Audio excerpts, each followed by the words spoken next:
Perfil del horizonte desde donde uno está visualizando, pues eso, hasta dónde se alcanza. Desde el 25 aniversario de las reservas, un campo de conexión.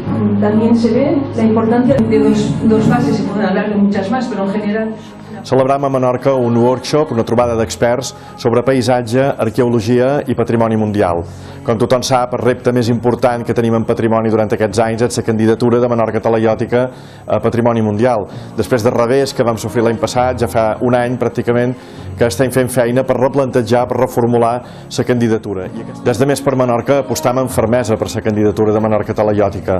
Sabem que no serà aquesta legislatura, sabem que la propera vegada que ens presentarem davant la UNESCO serà l'any 2021, però això vol dir que abans de la propera cita electoral, per tant, durant l'etapa de responsabilitat que tenim, hem de deixar les coses ben fetes, hem de deixar l'expedient preparat, pràcticament acabat, perquè durant la legislatura que ve la declaració de Patrimoni Mundial sigui una realitat.